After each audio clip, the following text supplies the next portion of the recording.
அன்பார்ந்த சகோதரர்களே, ஒவ்வொரு தொழுகைக்கு முன்னால் ஹய்யால் ஸலா ஹய்யால் ஃபலாஹ் என்கின்ற அழைப்பு பாங்கோசையின் வாயிலாக நமக்கு தரப்படுகின்றது. தொழுகையின் பக்கம் வாருங்கள், வெற்றியின் பக்கம் வாருங்கள் என்று அல்லாஹ் அழைக்கின்றான். அப்ப தொழுகையில அல்லாஹ் நமக்கு வெற்றியை வைத்திருக்கின்றான் என்பதை நம்மால் விளங்கிக் கொள்ள முடிகின்றது. சூரத்துல் ஹஜ்ஜினுடைய 77வது வசனத்துல ரப்பல் ஆலமீன் சொல்லி காட்டுகின்றான், இறை நம்பிக்கை கொண்டோரே, நீங்கள் ருக்கு செய்யுங்கள், சஜ்தா செய்யுங்கள், உங்கள் இறைவனை வணங்குங்கள், நன்மை செய்யுங்கள், இதனால் நீங்கள் வெற்றி அடைவீர்கள். அப்ப ருக்கு சஜ்தா செய்யக்கூடிய தொழுகையின் மூலமாக உங்களுக்கு வெற்றி இருக்கின்றது என்ற சுப செய்தியை ரப்பல் ஆலமீன் நமக்கு தருகின்றார். மார்க்கத்திலே மிக மிக மிக வலியுறுத்தப்பட்ட முக்கியமான கடமைகளில் ஒன்றாக ஒருவன் லா இலாஹ இல்லல்லாஹ் முஹம்மது ரசூலுல்லாஹ் என்கின்ற ஏகத்துவ கலிமாவை மொழிந்து விட்டான் என்று சொன்னால் அவனுக்கு தொழுகை கடமையாக ஆகிவிடுகின்றது. எந்தெந்த நிலைகளில் எல்லாம் அந்த தொழுகை கடமையாகுது? அவன் உடல்நிலை சரியில்லாவிட்டாலும் தொழுகை கடமைதான், அவன் பயணத்திலே இருந்தாலும் தொழுகை கடமைதான், அவன் வியாபாரத்திலே இருந்தாலும் தொழுகை கடமைதான், அவன் போர்க்களத்திலே உயிருக்கே உத்தரவாதம் இல்லாத நிலை இருந்தாலும் கூட அவனுக்கு தொழுகை கடமைதான். இந்த விஷயத்துல மார்க்கம் என்ன செய்யல? எந்த ஒரு சந்தர்ப்பத்திலுமே நமக்கு தொழுகையில பரவாயில்லப்பா விட்டுக்க என்ற சலுகையை நமக்கு கொடுக்கல. மாறாக சலுகை எப்படி தரப்பட்டிருக்கு? சுருக்கி தொழுது கொள்வதற்கும் சேர்த்து தொழுது கொள்வதற்கும் மார்க்கம் அனுமதி அளிக்கின்றதே ஒழிய தொழுகையை விடுவதற்கு எந்த ஒரு சந்தர்ப்பத்திலும் அல்லாஹ் நமக்கு விலக்கு அளிக்கவே இல்லை. அப்படி அல்லாஹ் வலியுறுத்தி நமக்கு இந்த தொழுகையை சொல்லுகின்றான் என்று சொன்னால், அப்படி இந்த தொழுகையில என்னதான் இருக்கின்றது என்று நாம் சிந்தித்து பார்த்தோம் என்று சொன்னால், ஒருவன் ஈமான் கொண்டு விட்டான் என்று சொன்னால் அவனுக்கு அல்லாஹ் என்ன ஆகின்றான்? அவன் என்னவாக ஆகின்றான்? அல்லாஹ் வணக்கத்துக்குரியவன் உன்னை தவிர வேறு யாருமே இல்லை என்று சொன்ன பின்னால், இறைவா நீ உன் வேலையை பாரு, நான் என் வேலையை பார்க்கிறேன்னு ரெண்டு பேரும் தனித்தனியா பிரிந்து சென்று விடுவதா? அல்லது அல்லாஹுவோடு அவனுக்கு ஏதாவது ஒரு பாண்டிங், ஒரு ஒப்பந்தம் ஏற்படுகின்றதா என்றால் ஆம், ஒப்பந்தம் ஏற்படுகின்றது. மனிதனாக இருந்த அவன் அடிமையாக ஆகிவிடுகின்றான், அல்லாஹ் அவனுக்கு எஜமானனாக ஆகிவிடுகின்றான். எஜமானன் இடக்கூடிய கட்டளைகளுக்கு கட்டுப்படக்கூடிய அடிமையாக நான் இருக்கின்றேன் என்பதை அவன் சாட்சி சொல்லிக் கொண்டே இருக்க வேண்டும். அதற்கான பயிற்சி தான் இந்த தொழுகை. ஒருவன் அல்லாஹ்வுடைய கட்டளைக்கே கட்டுப்பட தயாரில்லை என்று சொன்னால் அவன் இந்த உலகத்துல யாருக்கும் எதற்கும் அவன் கட்டுப்படாதவனாகத்தான் இருப்பான். கட்டுப்படுவதற்கு மிக தகுதியானவன் ரப்புல் ஆலமீன் தானே. அப்படியாப்பட்ட அல்லாஹுக்கு கட்டுப்படுமாறு அல்லாஹ் என்ன செய்யறான்? தொழுகையில மூமின்களுக்கு அல்லாஹ் நமக்கு பயிற்சியை அளித்துக் கொண்டே இருக்கின்றான். இப்படி தொழுகையினுடைய அவசியத்தை, முக்கியத்துவத்தை எல்லாம் நாம் விளங்கி இருந்தாலும் நம்முடைய சகோதரர்கள் சில பல நேரங்களில பல காரண காரியங்களை சொல்வதை நாம பார்க்கிறோம். ஒரு சகோதரர் ரெண்டு இடத்துல வந்து சொன்னார், பாய் என் பையனை நீங்க ஃபஜ்ருக்கு வந்து கூட்டிட்டு போங்க. நம்ம அவர்கிட்ட கேட்டோம், சரிங்க நம்ம ஃபஜ்ருக்கு வந்து கூட்டிட்டு போலாம், நீங்க என்னங்க செய்றீங்க? இல்ல பாய் எனக்கு உடம்புலாம் ரொம்ப வலிக்குது பாய். அதாவது அவருக்கு உடம்புலாம் வலிக்குதுன்னு அவர் தூங்கிடுவாராம், நம்ம போய் அவர் பையனை கூட்டிக்கிட்டு ஃபஜ்ர் தொழுகைக்கு போகணுமா? ஏன் உடம்புலாம் வலிக்குது? அவர் கடையை மூடிட்டு போனை பார்த்துட்டு அவர் படுக்கவே 1:30 மணி 2 மணி ஆக்கிடுறாரு. அப்ப ஃபஜ்ர் தொழுகை சாத்தியமாகுமா? ஒரு மகனுக்கு நல்லது ஒரு முன்மாதிரியாக ஒரு தகப்பன் இருக்கணுமா இல்லையா? அவர் அந்த குடும்பத்திலே தன் பிள்ளைகளை அழைத்து கொண்டு காலையில சுபுகு தொழுவதற்காக அவர் எழுப்பி பள்ளிவாசலுக்கு போக பயிற்றுவிப்பது சிறந்ததாக இருக்குமா? இன்னொருவர் வந்து அவருடைய பிள்ளையை எழுப்புறது சரியானதாக இருக்குமா? அப்ப வியாபாரத்தை மற்ற மற்ற விஷயங்களை காரணமாக காட்டி தொழுகையை விடக்கூடிய காட்சி நாம பார்க்கிறோம். இன்னும் சில பேரை நீங்க தொழுகைக்கு போய் அழைத்தோம் என்று சொன்னால், பாய் தொழுகைக்கு வரணும்னு ரொம்ப ஆசையா இருக்கு, கடையில ஆள் இல்லை, கடையில நான் ஒரு ஆள் தான் இருக்கேன், ஆள் சேர்ந்ததுக்கு அப்புறம் நான் பள்ளிவாசலை நோக்கி வந்து விடுகின்றேன் என்ற காரணத்தை சொல்லுகின்றார்கள். அன்பார்ந்த சகோதரர்களே, அல்லாஹ் நமக்கு திருக்குறானிலே சொல்லி காட்டுகின்றான், செல்வத்தை பெருக்குகின்ற ஆசை உங்களை அல்லாஹுடைய நினைவை விட்டு பராமுகமாக ஆக்கிவிட்டது, இந்த ஆசையால் நீங்கள் நரகத்தை கண்ணால் பார்ப்பீர்கள் என்று அல்லாஹ் எச்சரிக்கின்றான். கொடுக்கல் வாங்கலோ வியாபாரமோ பேரமோ அவர்களை அல்லாஹுவை நினைவு கூறுவதை விட்டு தடுக்காது என்று அல்லாஹ் சொல்லி காட்டுகின்றான். ஒரு மூமின் என்று சொன்னால் அவனிடத்துல அடிமைத்துவம் இருக்க வேண்டும். என் எஜமானன் கட்டளையிட்டு விட்டான் என்று சொன்னால் என்ன மாதிரியான சூழல் இருந்தாலும் சரி, அல்லாஹுக்கு அடிபணிவதிலே தான் என்னுடைய சந்தோஷமும் மகிழ்ச்சியும் இருக்கின்றது என்கின்ற உணர்வை அவன் பெற்றிருக்க வேண்டும். ஆனா என்ன நினைக்கிறாங்க, அல்லாஹ் அல்லான்னு போயிட்டா கடை என்னத்துக்கு பாய் ஆகுறது, இப்படி ஓப்பனா சொல்ல மாட்டாங்க, மனதுக்குள்ளே அவர்களுக்குள்ள ஓடுகின்றது. நான் வந்து படுக்கிறதே லேட்டா தான் படுக்கிறேன், காலையில சீக்கிரம் எழுந்திரிச்சா கண்ணெல்லாம் எரியும் பாய், தலை சுத்துது, உடம்பு முடியாம போயிரும்.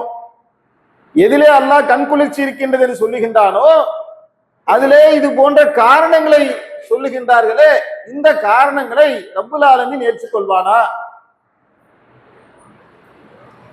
ஒருவர் அல்லாஹ்வை நினைவு கூறுவதற்காக கடையை விட்டுட்டு வராருன்னு வைங்களேன், அவர் என்ன நினைக்கிறாருன்னா, நான் அல்லாஹ்வை ஏத்துக்கிட்டேன், ஆனால் என்னுடைய வியாபாரத்தை நான் கடையில நின்றாதான் செய்ய முடியும் நம்புறாரு அவரு. அந்த அல்லாஹ் தன்னை பற்றி சொல்லி காட்டுகின்றான், வல்லாஹு ஹைருர் ராசிகீன், ரிஸ்க் அளிப்பவர்களிலே நாம் தான் மேலானவன் என்று அல்லாஹ் சொல்லி காட்டுகின்றான். நான் எப்ப அல்லாஹ்வை எஜமானனாக ஏற்றுக்கொண்டேனோ அல்லாஹ்வுடைய அனைத்து தன்மைகளும் நான் ஏற்றாதான் முஸ்லீமா இருக்க முடியும். என்னுடைய வியாபாரத்தை, என்னுடைய பொருளாதாரத்தை நான் கடையில நின்றா டெவலப் பண்ணிடுவேன்னு ஒருத்தர் நினைச்சா அவருக்கு பொருளாதாரத்தை அல்லாஹ் தரானா அவரே டெவலப் பண்ணிக்கிறாரா? அவர் என்ன நம்புறார்? பொருளாதாரத்தை காரணம் காட்டக்கூடியவர், வியாபாரத்தை காரணம் காட்டக்கூடியவர், ஓனரை காரணம் காட்டக்கூடியவர். சில சகோதரர்கள் இப்படி சொல்லுவாங்க, பாய் நான் வர ரெடியா இருக்கேன், ஓனர் விட மாட்டேங்கிறாரு, ஓனருக்கெல்லாம் ஓனர் அழைத்து கொண்டிருக்கின்றான். ஓனர் விட மாட்டேங்கிறாருனாக்கா விடக்கூடிய ஓனர் யாருங்கிறத போய் சேர்த்துக்க வேண்டியதுதான். அப்ப இதையெல்லாம், இந்த கட்டளைகளை எல்லாம் பின்பற்றுவதை விட்டு எது தடையாக இருக்கின்றது என்று சொன்னால், இந்த உலக வாழ்க்கையில நான் சுகத்தோடு வாழணும், நான் எதையுமே இழந்து விடக்கூடாது, என் மனம் விரும்பிய அடிப்படையில எனக்கென்று நான் எந்த ஒரு கனவு கோட்டையை கட்டமைத்து வைத்திருக்கின்றேனோ அந்த ஒரு வாழ்க்கையை நான் வாழ வேண்டும். அதற்கு இடையூறாக இந்த தொழுகை வரும் என்று சொன்னால் என் கனவு கோட்டை கட்டுற வேலையை நான் பார்ப்பேனே ஒழிய அல்லாஹ்வை நினைவு கூறுவதற்காக வரமாட்டேன் என்று அந்த அடியார் சொல்றார். அதான் அதுக்கு அர்த்தம். அன்பார்ந்த சகோதரர்களே, சற்று சிந்தித்து பாருங்கள். நாம் நம்முடைய வாழ்க்கையினுடைய போக்குகளை நல்லா உற்று கவனித்து பார்த்தோம் என்று சொன்னால், அல்லாஹ் நமக்கு உணவளிக்கின்றான், அவன்தான் ரிஸ்க் அளிப்பவர்களே மேலானவன் என்று சொன்னால், கடையை விட்டுட்டு, வியாபாரத்தை விட்டுட்டு, பொருளாதாரத்தை விட்டுட்டு, அந்த காரண காரியங்கள்லாம் விட்டு நம்ம பள்ளிவாசலை நோக்கி வந்தாலும் அல்லாஹ் எதை யாருக்கு என்ன கொடுக்கணும் நாடுறான்னு அதாங்க கொடுப்பான். அதுக்கு மேல நின்று நான் பெருசா டெவலப் பண்ண போறேன்னு போறாங்கல்ல, அப்படி போனவர்களா என்ன ஆகுறாங்கன்றதை நீங்க உற்று கவனித்து பாருங்க. பொருளாதாரத்தை அவர்கள் சேர்ப்பார்கள், ஆனால் நிம்மதி என்பது அல்லாஹ்வுடைய கரங்களிலே இருக்கின்றது. காசு பணம் கொட்டி இருக்கும், வீட்டுல மனைவி இடத்துல நிம்மதி இல்லாம அல்லாஹ் ஆக்கிடுவான். அல்லாஹ்வை நோக்கி பயணிக்கக்கூடிய ஒருவனுடைய வாழ்க்கையில அல்லாஹ் மன நிம்மதியை பரிசாக வழங்குவான். அவங்க வீட்டுல நீங்க போய் பார்க்கலாம், சில நேரங்கள்ல அதற்காக பணக்காரங்க வீட்டுல எல்லாம் இப்படிதான் இருக்கு நான் சொல்ல வரல, சோதனைக்காக சில நேரங்களில் அல்லாஹ் அப்படி ஆக்கி விடுவார். யார் அல்லாஹ்வை நினைவு கூறுவதை விட்டு விலகி ஓடுகின்றார்களோ அவங்களுடைய வாழ்க்கை எல்லாம் நெருக்கடிக்கு உள்ளாக்குவான். அவர் சொல்லுவாரு, பாய் வாழ்க்கையில நிம்மதியே இல்லை, ஏன்பா சொந்த வீடு வச்சிருக்க, கடை வச்சிருக்க, 4-5 கடை வச்சுட்ட, காசு பணம் பொருளுது, வண்டி இருக்கு, காரு இருக்கு, எல்லாமே இருக்கப்பா, நீ இப்படிங்கிற என்ன அப்படின்னு கேட்டா வீட்டுல மரியாதையே இல்லை பாய். கொண்டாட்டி சாப்பாடு வைக்கிறாங்க, நாய்க்கு வைக்கிற மாதிரி வைக்கிறாங்க பாய். கல்யாணம் முடிச்ச புதுசுல இருந்த அன்பு பாசம் முகப்பத்தெல்லாம் இல்லாமல் போய்விட்டது. கணவன் மனைவிக்கு இடையில நல்ல ஒரு அந்யோன்யமே இல்லாம அல்லாஹ் ஆக்கிடுவான். பெத்த பிள்ளைகள் தகப்பனுக்கு எதிராக களம் கண்டு நிற்பார்கள். எந்த உடலுக்காக சுகத்துக்காக உண்டு கொளுத்தானோ அந்த உடலே அவனுக்கு எதிராக மாறி நிற்கும். ஏன்? அல்லாஹுக்கு அல்லாஹ்வுடைய கடமைகளிலே ஒருவன் குறைவு வைப்பான் என்று சொன்னால் அல்லாஹ் மன நிம்மதியற்ற ஒரு வாழ்க்கையை கூலியாக பரிசாக கொடுத்துருவான். எதற்காக? அது கூட அவன் மேல கொண்ட கருணையால் தான். வல நுதி கண்ணகும் மினல் அதாபில் அதுனா தூனல் அதாபில் அக்பரி அல்லகும் எரிஜுவும். பெரிய வேதனைக்கு முன்னதாக சிறிய வேதனை நான் சுவைக்க செய்கின்றேன். எதற்காக? அல்லகும் எரிஜுவும், அவர்கள் என் பால் மீள வேண்டும் என்பதற்காக. எப்பா நீ என்னை விட்டுட்டு ஓடுற, வெற்றின் பக்கம் வாருங்கள், தொழுகையின் பக்கம் வாருங்கள் என்று நான் அழைக்கக்கூடிய நேரத்திலே என்னுடைய திருப்தியை விட்டுவிட்டு மனைவியுடைய திருப்தியை, பிள்ளையுடைய திருப்தியை, பொருளாதாரத்தை, காசு பணத்தை, சொத்து சுகத்தை நோக்கி நீ ஓடிக்கொண்டிருக்கின்றாய். இப்படி ஓடக்கூடிய உனக்கு மிகப்பெரிய வேதனையை நான் சித்தப்படுத்தி வைத்திருக்கின்றேன் என்பதை உணர்வதற்காக நான் சிறிய வேதனையை உனக்கு சுவைக்க செய்கிறேன். பாரு, யாருக்காக எதற்காகவெல்லாம் நீ அல்லாஹ்வை நினைவு கூறுவதை விட்டு ஓடினாயோ அதிலே உனக்கு சுகம் இல்லை என்பதை அல்லாஹ் நினைக்கிறான், பலருடைய வாழ்க்கையில காட்டுறான். அதிலிருந்து நாம் படிப்பினை பெற்றுக்கொண்டு எல்லாமே ஓகே. நம்ம எதையுமே இப்ப என்ன செய்யல, நீங்க கடையெல்லாம் விட்டுருங்க, வியாபாரத்தை விட்டுருங்க, பிள்ளை குட்டியை பார்க்காதீங்க, பள்ளிவாசலே வந்து உட்கார்ந்துக்குங்க, அப்படி மார்க்கம் சொல்லவும் இல்லை.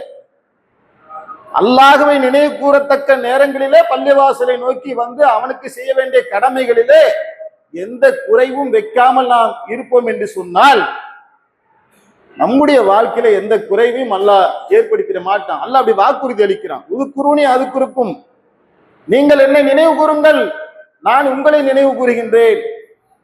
அப்ப என்ன பாய், தொழுதாக்க காசு பணம் வந்துருமா? மனுஷனுடைய மைண்ட் ஃபுல்லா என்ன இருக்குன்னா காசு பணம் காசு பணம் காசு பணம். அப்படி அல்ல சகோதரர்களே. காசு பணம் எல்லாவற்றையும் தாண்டி எதற்காக அந்த காசு பணம் நீங்க யோசிச்சீங்கன்னா நிம்மதிக்காக தான். கடைசியில நீங்க ஒரு ஆட்டோ ஓட்டுறவரா இருப்பீங்க, ஒரு சாதாரண தள்ளு வண்டி வச்சிருப்பீங்க, ஒரு 10-15 ரூபாய் சம்பளம் தான் வாங்குவீங்க. ஆனால் அல்லாஹ் நமக்கு மன நிம்மதியை கொடுத்துருவான், சந்தோஷமா இருப்பீங்க. நீங்க கோடீஸ்வரன் வீட்டுல இல்லாத சந்தோஷம் உங்க வீட்டுல இருக்கு. உங்க மனைவி சாதாரண கவலை மீனை வாங்கி 20 ரூபாய்க்கு பொரிப்பாங்க, அவங்க வீட்டுல சாப்பிட்ற வஞ்சிர மீனோட இந்த கவலை மீன்ல நல்ல டேஸ்ட்டை கொடுத்துருவான். அதுதான் மகிழ்ச்சி. காசு பணம் செல்வம் என்று ஓடி ஏசி எல்லாம் மாட்டி வச்சிருப்பான், பெரிய உல சைஸ்ல பெட் இருக்கும் அரடியில, ஆனா படுத்தா தூக்கம் வராது. அல்லாஹ்வை நினைவு கூறுவதற்காக ஒரு வாழ்க்கையை வாழ்ந்து ஹலால் ஹராம் பேணி ஒருவன் ஒரு வாழ்க்கையை வாழ்வான். ஒரு கால் அவனுடைய வாழ்க்கையில ஒரு ஏழ்மை இருந்தாலும் அவன் கட்டாந்தரியில பாய விரிப்பான், படுப்பான், நிம்மதியான உறக்கத்தை அல்லாஹ் அவனுக்கு கொடுப்பான். ஏன்? அல்லாஹ்வை நினைவு கூறுவதை கொண்டுதான் உள்ளங்கள் அமைதி அடைகின்றன. அல்லாஹ் அறிந்து கொள்ளுங்கள், அல்லாஹ்வை நினைவு கூறுவதை கொண்டுதான் உள்ளங்கள் அமைதி அடைங்க. அல்லாஹ்வுடைய வாக்குறுதிங்க. நம்பிக்கையாளர்களுக்கு, மூமின்களுக்கு அல்லாஹ் தரக்கூடிய கிஃப்ட் வச்சுக்கடா. நீ கோடீஸ்வரனா இருந்தாலும் சரி, ஏழையா இருந்தாலும் சரி, பதவியில இருந்தாலும் சரி, பதவியில இல்லை என்றாலும் சரி, யாரா இருந்தாலும் சரி, எனக்கு நீ கட்டுப்பட்டு என்னை நினைவு கூறி வாழ்ந்தால் உனக்கு நான் தரக்கூடிய பரிசு என்ன? அமைதி, நிம்மதி. அதை அல்லாஹ் என்ன செய்வான்? பரிசாக வழங்குவதாக ரப்புல் ஆலமீன் நமக்கு வாக்களிக்கின்றான். வணக்க வழிபாடுகள் என்பது மார்க்கத்துல அடிப்படையான ஒன்று என்பதிலே நமக்கு எந்த விதமான மாற்று கருத்தும் இல்லை. இதுதான் ஆரம்பம். ஆனால் இதற்கு அடுத்து நமக்கு மார்க்கம் எதை கடமையாக ஆக்குகின்றது? ஒருவனிடத்திலே தொழுகை பூர்த்தியாகின்றது என்று சொன்னால், அவன் அல்லாஹ்வை சரியான முறையில வணங்க ஆரம்பிக்கின்றான் என்று சொன்னால், அதற்கப்புறம் பல வழிமுறைகளை மார்க்கம் நமக்கு காட்டுகின்றது. இந்த பிரச்சார பணி என்கின்ற ஒன்றை, நன்மை ஏவி தீமை தடுக்கக்கூடிய காரியத்தை அல்லாஹ் குர்ஆனிலே நமக்கு சொல்லி காட்டுகின்றார். எந்த அல்லாஹ் தொழுகுமாறு ஏவுகின்றானோ அந்த அல்லாஹ் தான் நன்மை ஏவி தீமையை தடுக்குமாறு கட்டளையிடுகின்றார். நபிகள் நாயகம் ஸல்லல்லாஹு அலைஹி வஸல்லம் அவருடைய மரணத்துக்கு பின்னால் இனி கியாமத்து நாள் வரை நமக்கு நபிமார்கள் வரமாட்டாங்க. அல்லாஹுடைய தூதர் கொண்டு வந்ததுதான் இறுதி வேதம். அவருடைய வாரிசுகள் தான் நாம. அல்லாஹுடைய தூதருடைய வாரிசுகளாக இருக்கக்கூடிய நாம தான் இந்த ஏகத்துவ பிரச்சாரத்தை மக்கள் மத்தியில கொண்டு போய் சேர்க்க வேண்டிய கடமையும் பொறுப்பும் நமக்கு தான் இருக்கின்றது. நீங்கள் சமுதாயத்தை சுத்தி பாருங்க, நம்மளை சுற்றி ஏராளமான அநியாயங்களுக்கு மத்தியில தான் நாம வாழ்ந்துகிட்டு இருக்கிறோம்.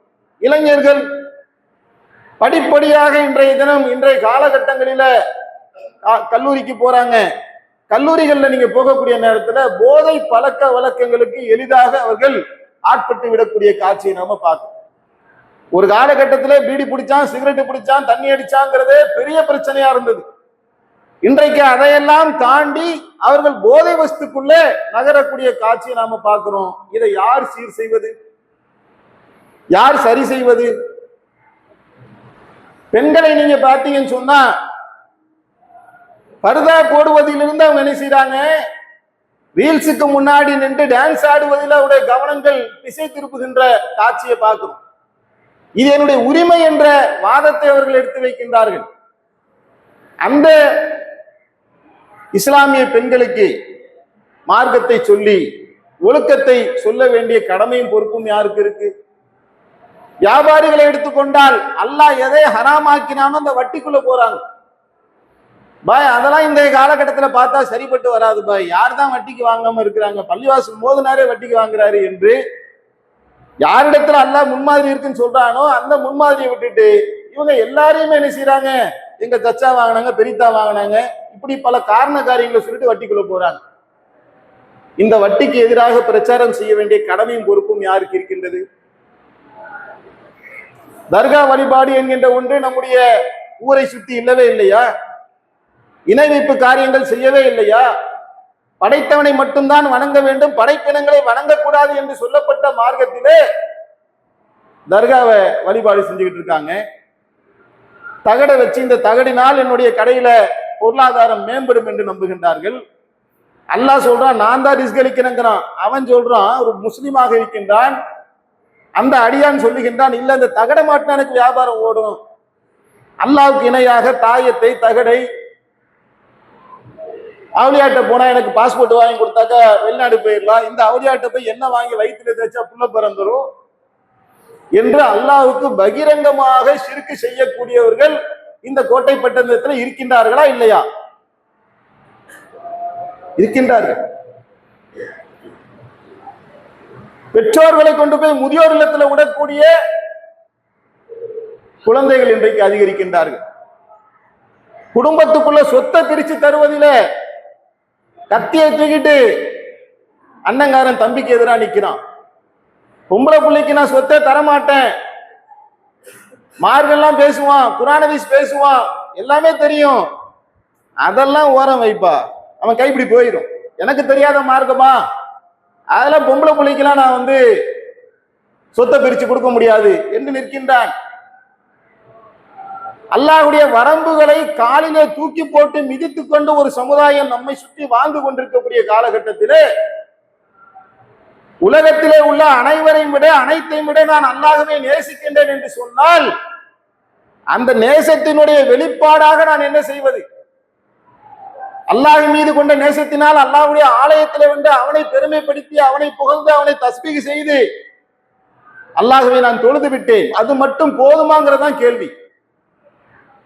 சமுதாயத்தில் நடக்கக்கூடிய தீமைகளை களம் கண்டு தடுக்கக்கூடிய கடமையும் பொறுப்பும் நம் அனைவருக்குமே இருக்கின்றது.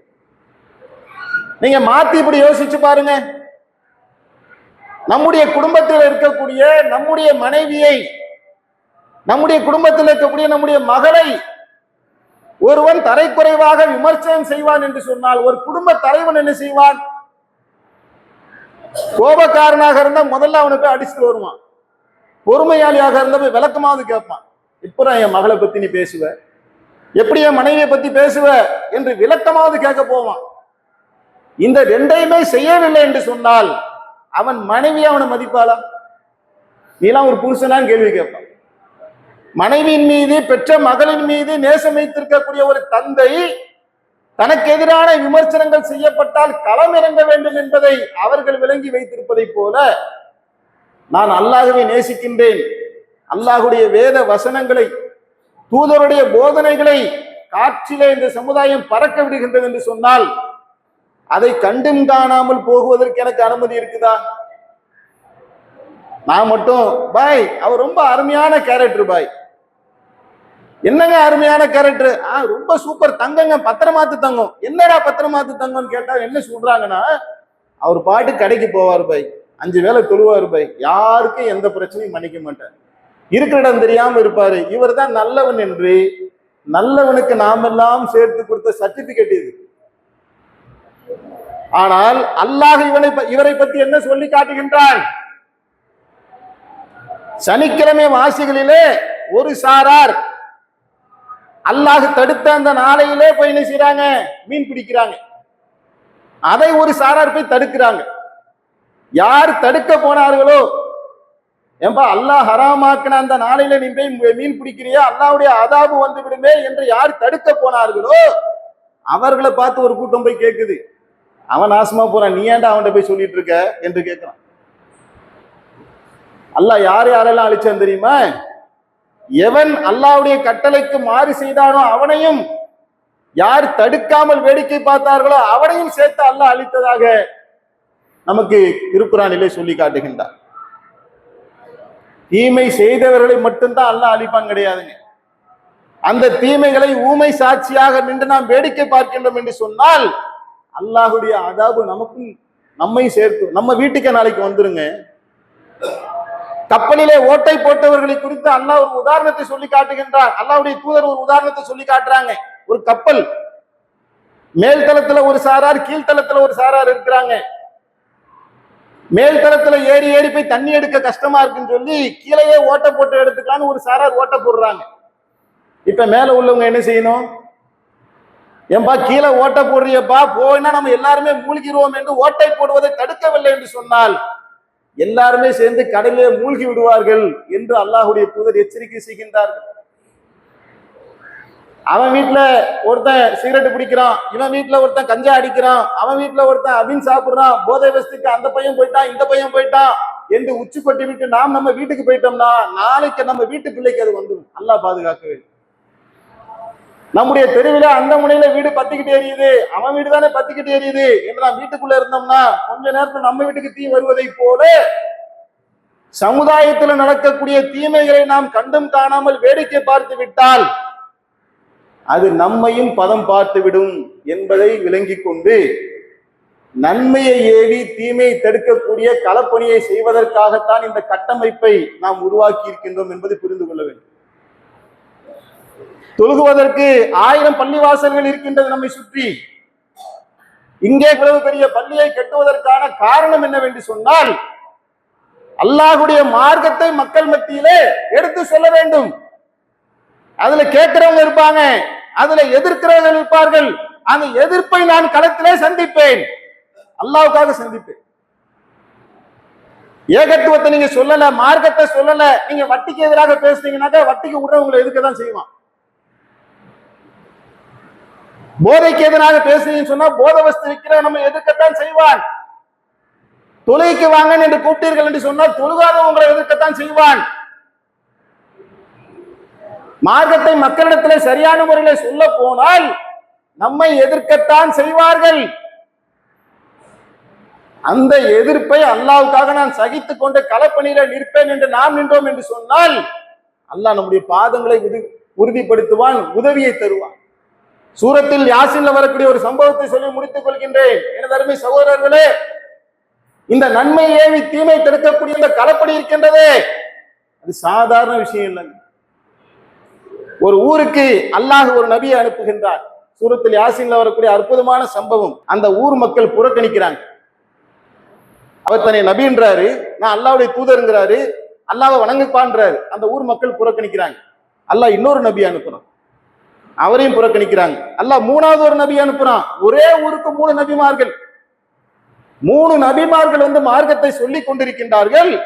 அந்த ஊர் மக்கள் எல்லாம் அந்த நபிமார்களை புறக்கணித்துக் கொண்டிருக்கின்றார்கள்.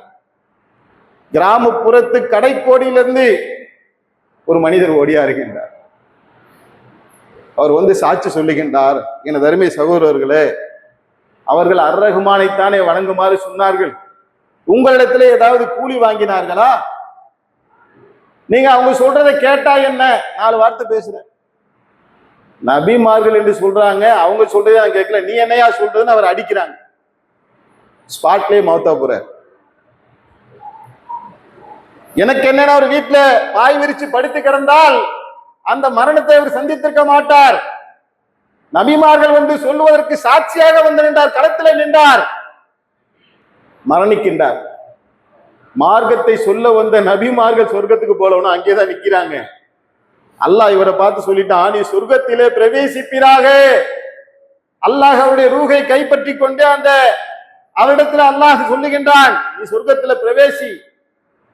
அவர் ஆனந்தம் அடைந்து சந்தோஷம் அடைந்து, இறைவா என்னுடைய சமுதாயம் இதை அறிய வேண்டுமே, இதுல இவ்வளவு பெரிய நன்மை இருக்கா என்று ஆச்சரியப்பட்டு அவர் கேட்கிறார், இதை என் சமுதாயத்துக்கு நான் சொல்லணுமே, என்ன விட நான் போய் சொல்லிட்டு வரேங்கிறாரு.